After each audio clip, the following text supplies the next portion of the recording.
Hello everyone, स्वागत है एक बार फिर से आप सभी का अपने यूट्यूब चैनल पे। आज के इस वीडियो में हम क्लास 8 की जो साइंस की बुक आई है उसका जो दूसरा चैप्टर है अजीब जगत अदृश्य जीव जगत हमारी आंखों की क्षमता से परे, इस चैप्टर का अध्ययन करने वाले हैं। उम्मीद करता हूँ आप लोग स्वस्थ होंगे और अपनी पढ़ाई काफी अच्छे से कर रहे होंगे। तो सबसे पहले आपको पता होना चाहिए परिचय सूक्ष्म और सूक्ष्मदर्शी का आविष्कार। तो हमारी जो मानव की जो आंखें होती है ना, उसकी एक सीमा सेट है। हम एक लेवल तक ही देख सकते हैं, उससे ज्यादा हमें दिखाई नहीं देगा। मानव आंख केवल एक निश्चित आकार की ऊपर की वस्तु को ही देख सकती है। लंबे समय तक हमारी चारों ओर सूक्ष्म चीज अज्ञात है। मतलब हमारे आसपास में पहले भी सूक्ष्म जीव पाए जाते थे, लेकिन हमें उसके विषय में अध्ययन ही नहीं था, हमें उसके विषय में पता ही नहीं था। फिर लेंसेज की खोज हुई। लेंसेज क्या है? तो कांच का एक मुड़ा हुआ टुकड़ा जो छोटी चीजों को बड़ा दिखाता है। कांच का एक मुड़ा हुआ टुकड़ा होता है जो कि छोटी चीजों को बड़ी दिखाता है, और यह मसूर के बीज की तरह होता है, मोटा और किनारों पर पतला होता है। जैसे मसूर की दाल देखिए ना आपने, बीज से फूला हुआ, कोनों से छोटा, या फिर आपने लेंस पे देख ही रखा होगा, मसूर की दाल की तरह ही होता है वो, जिसकी वजह से मसूर की दाल को इंग्लिश में लेंटिल सीड्स बोला जाता है। और उसी की हमने शब्द निकाल लिया लेंस, और यहाँ पर आपका लेंस कहलाने लग गया है। सूक्ष्मदर्शी माइक्रोस्कोप। माइक्रोस्कोप के बारे में अगर आपको पढ़ना है तो एक ऐसा उपकरण होता है जिसका आविष्कार सूक्ष्म जीवों से भरी एक छिपी हुई दुनिया को खोलने के लिए, या फिर जिसने खोल दिया था। सूक्ष्मदर्शी सूक्ष्म जीव को देखने वाले औजार को बोला जाता है। ठीक। रॉबर्ट हुक साहब के बारे में आपको पढ़ना है। रॉबर्ट हुक साहब, जिन्होंने सबसे पहले सन 1665 में इन्होंने अपनी किताब लिखी थी जिसका नाम था माइक्रोग्राफिया, प्रकाशित की थी। इन्होंने कॉक के पतले से टुकड़ों में मधुमक्खी के छत्ते जैसे खाली जगह देखी और उन्हें कोशिका का नाम दे दिया था। इन्होंने अपनी किताब प्रकाशित की थी माइक्रोबायोग्राफिया। उसके अंदर इन्होंने बताया था कि ये सेल क्या होता है, कोशिका क्या होता है। इन्होंने क्या करा, कोर्ट लिया। कोर्ट क्या है? पेड़ की छाल को बोला जाता है कोर्ट। ठीक है, पेड़ की छाल लिया, उसको इन्होंने अपने खुद के बनाया हुआ माइक्रोस्कोप के अंदर देखा था, जिसके अंदर लगभग 200 से 300 टाइम्स तक मैग्नीफाई हो जाती थी चीजें। उसके अंदर देखा, इन्होंने पाया क्या, मधुमक्खी के छत्ते जैसी खाली जगह को दिखाई दी। और उन्होंने इसी को सबसे पहली बार विज्ञान की दुनिया के अंदर सबसे पहली बार नाम दिया कोशिका। इससे पहले कोशिका के बारे में कोई नहीं जानता था, न कोशिका का शब्द कहीं पे पाया जाता था। फिर आए थे आपके एंटोनी वैन लीवनहुक, जिनको A.V. लीवनहुक साहब भी बोला जाता है।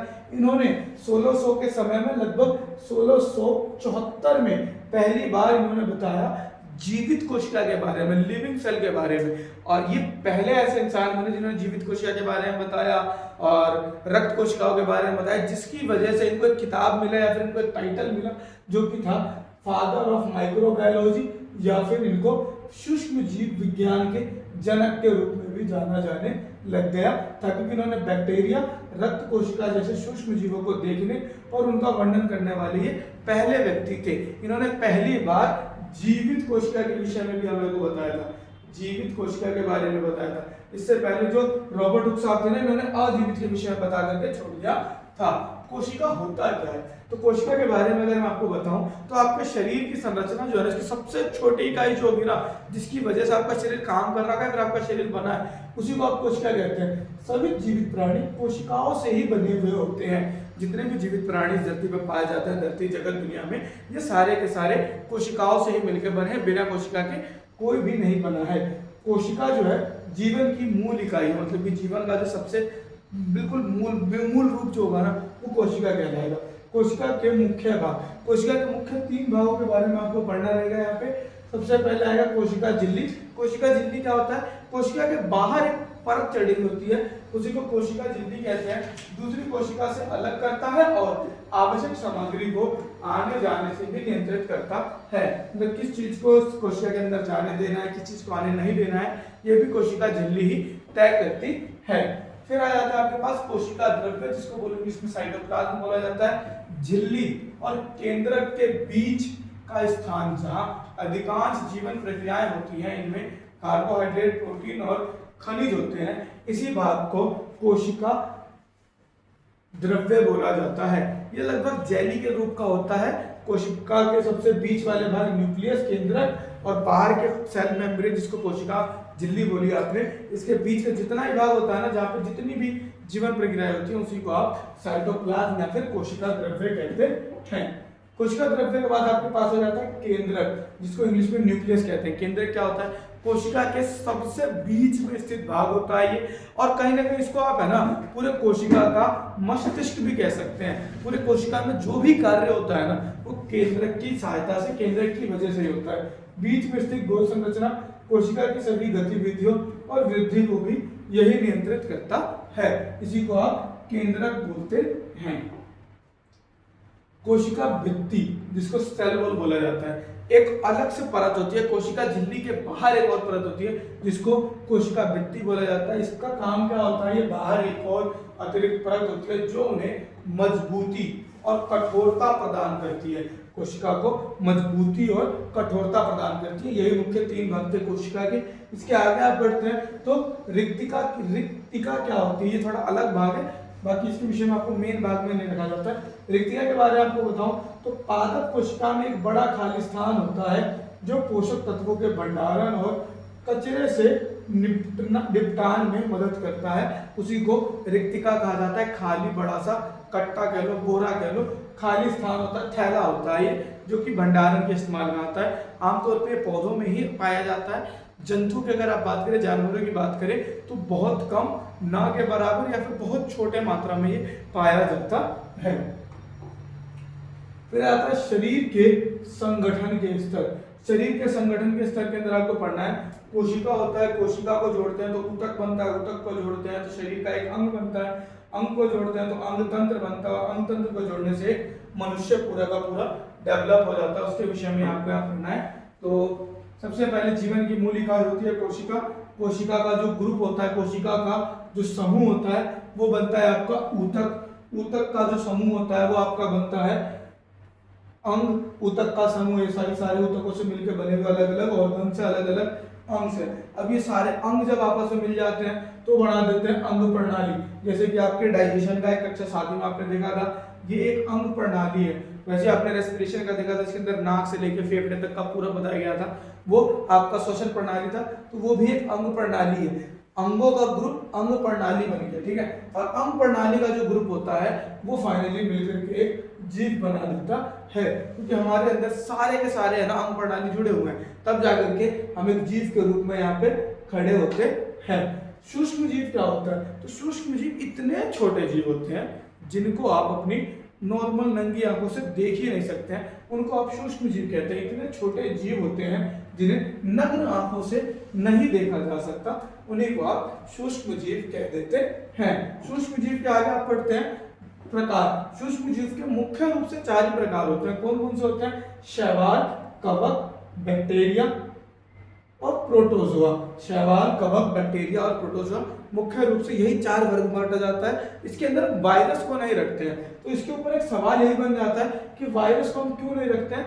तो मैं आपको बता देता हूँ। वायरस को हम इसलिए नहीं रखते हैं क्योंकि वायरस है ना एक ऐसे सूक्ष्म जीव है जो केवल जीवित कोशिका के अंदर ही प्रजनन करते हैं। यही कारण है कि हम वायरस, विषाणु को मुख्य भाग में नहीं रखते हैं। बाकी होते ये भी सूक्ष्म जीव है, इसको मुख्य भाग में नहीं रखा जाता है।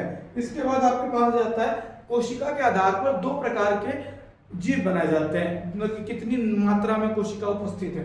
तो जो ऐसे होते हैं जिनके अंदर केवल एक कोशिका पाया जाता है उसको एक कोशिकीय कहते हैं, और जिनके अंदर एक से ज्यादा कोशिका पाए जाते हैं उनको हम बहुकोशिकीय जीव कह देते हैं। तो हम हो गए बहुकोशिकीय। एक कोशिकीय कौन था? अमीबा हो गया, पैरामीशियम हो गया, वो सब आपका एक कोशिकीय था, ठीक। विषाणु के बारे में आपने पढ़ लिया। विषाणु एक तो अकोशिकीय होता है, मतलब इसके अंदर कोशिका नहीं होती है, ऊपर से इसको प्रजनन करने के लिए किसी जीवित की आवश्यकता होती है, जीवित होस्ट की आवश्यकता होती है, जीवित कोशिका के अंदर ही प्रजनन करते हैं, जिसकी वजह से इसको हमने अलग भी रखा है।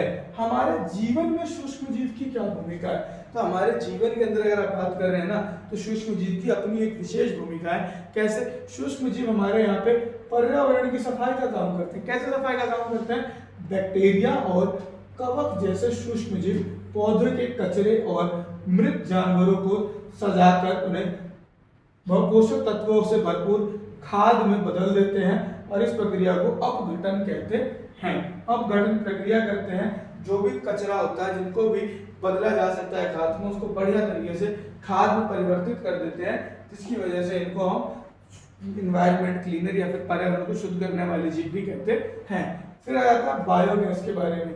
देखिए, जब है ना ऑक्सीजन की मौजूदगी में ये अपघटन कर रहे होते हैं तो अलग गैस बनते हैं, लेकिन अगर ऑक्सीजन मौजूद नहीं होगा फिर भी ये खाद को बनाते हैं। अब उस कंडीशन में क्या होता है, ये रिलीज करते हैं, फिर ये उत्पन्न करते हैं मीथेन गैस। मीथेन गैस जो होता है एक ऐसा गैस है जिसके माध्यम से चूल्हा भी जलाया जा सकता है, तो इसी गैस को बायोगैस बोला जाता है। कुछ बैक्टीरिया ऑक्सीजन रहित वातावरण में कचरे को साझा कर मीथेन जैसी गैसें पैदा करती हैं, जिसका उपयोग ईंधन के रूप में किया जाता है, जिसको यह बायोगैस कहते हैं।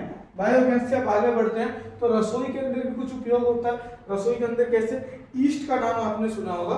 अक्सर जो भटूरे का मैदा होता है या फिर ब्रेड का जो मैदा होता है ये फूला हुआ होता है। ऐसा क्यों होता है, तो इसके अंदर ईस्ट मिलाया जाता है। अब ईस्ट जब अभिक्रिया करता है ना तो गैस बनाता है, वो गैस होती है कार्बन डाइऑक्साइड। अब कार्बन डाइऑक्साइड गैस बाहर आने के लिए अपना रास्ता बनाने लग जाती है।